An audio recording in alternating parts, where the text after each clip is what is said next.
Have you ever stood on a quiet shoreline, watching the ancient rhythm of the waves? We humans see ourselves as the thinkers, the builders, the storytellers. But what if our story is incomplete? What if deep in Earth's memory lied traces of another intelligence, another civilization that rose and fell long before us? This idea isn't just fantasy. Some scientists are beginning to ask if we're truly the first. Life has existed for billions of years. Is it so certain that high intelligence only ignited once? Imagine the Earth, millions of years ago, teeming with life forms we can only dream of. Could a species have evolved intelligence in the warm seas of the Cretaceous or the forests of the Carboniferous? We search for life on Mars, yet may overlook the greatest alien world of all ancient Earth itself.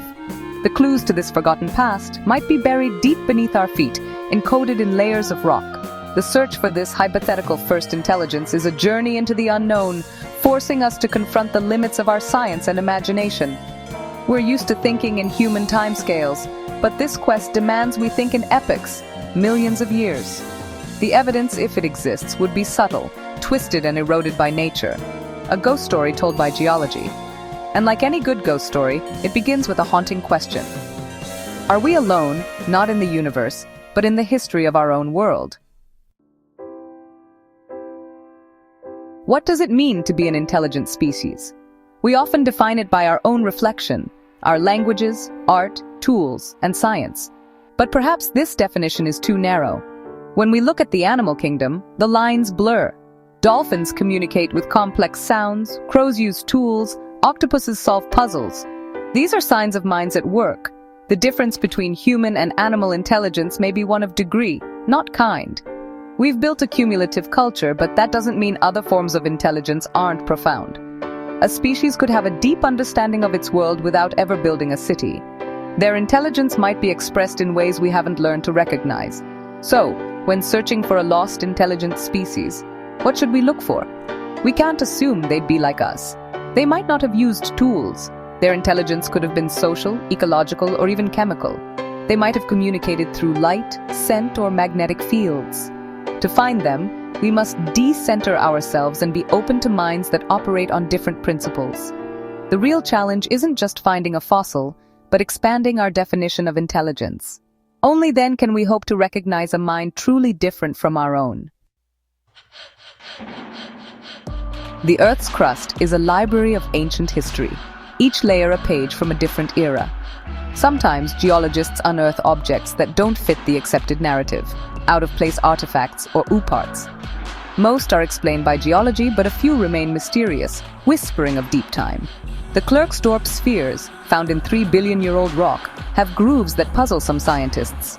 Are they natural or crafted by an ancient intelligence? Ancient ruins like Pumapunku and the pyramids show precision that baffles us. Were they inheritors of forgotten knowledge? These echoes in stone likely aren't proof of pre-human intelligence, but they remind us our understanding is incomplete. They encourage us to question assumptions and remain curious. Each unexplained artifact is a prompt for new investigation. These anomalies keep science honest, pushing the boundaries of knowledge. They are breadcrumbs that might one day lead us to a world-altering discovery. Who or what came before us? What if a civilization rose and vanished millions of years before us? The Silurian hypothesis asks, if an industrial civilization existed in the deep past, what geological footprint would it leave? Direct evidence, like fossilized cities, would be erased by time. Instead, we'd look for chemical signatures.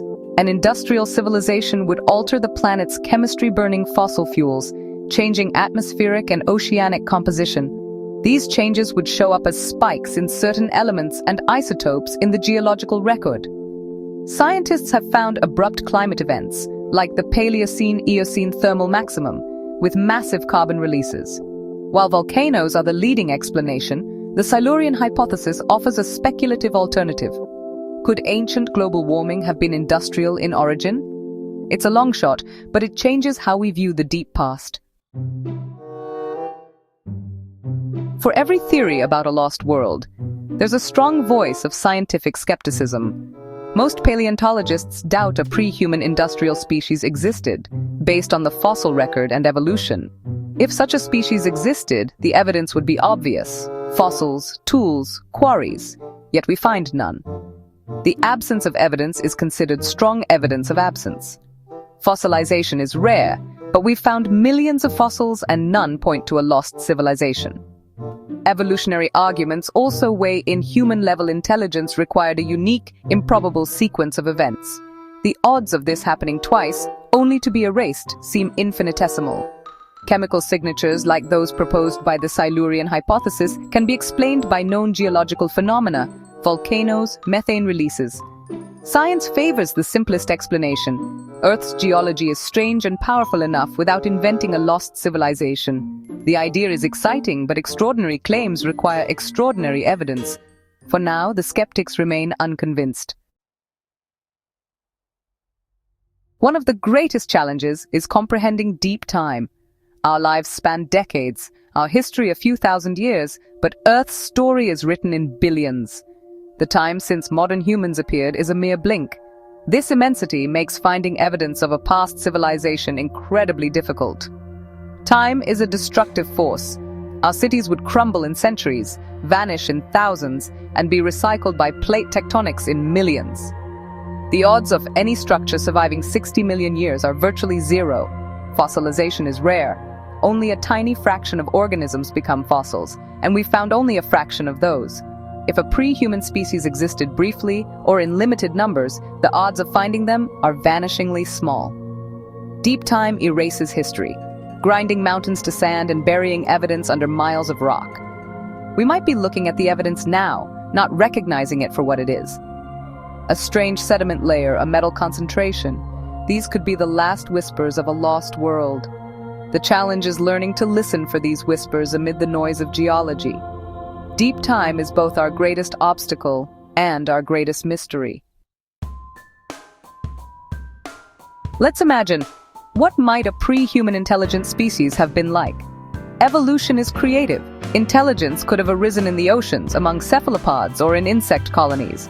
An oceanic civilization might have grown living cities from coral, communicated with bioluminescence, and seen the ocean as their creator. Among insects, intelligence might reside in the colony, a superorganism with a distributed mind, building vast, complex nests. Their understanding of chemistry and engineering could be instinctive, their art expressed in architecture. These possibilities force us to break free from our biases.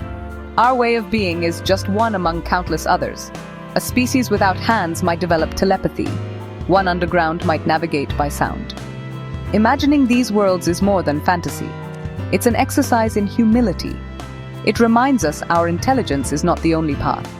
By considering other possibilities, we open our minds to the true strangeness and wonder of life.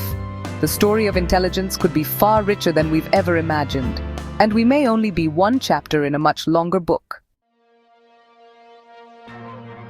If an industrial civilization existed before us, its legacy might be in the planet's machinery, not in stone. The Silurian hypothesis suggests we look for chemical traces. But what if ancient engineering shaped geology or biology itself?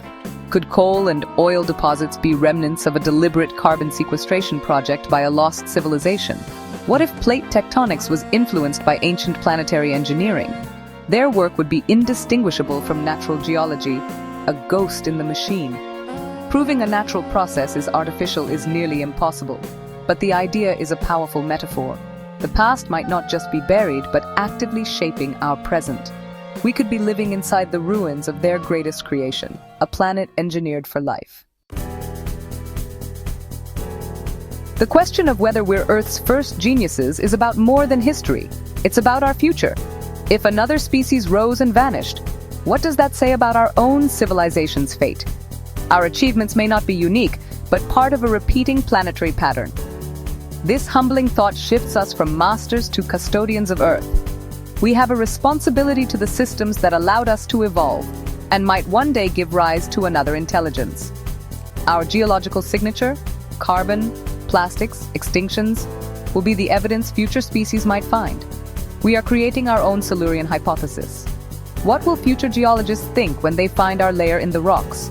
Whether or not we find proof of a world before us, the question expands our sense of time and our place in the cosmos.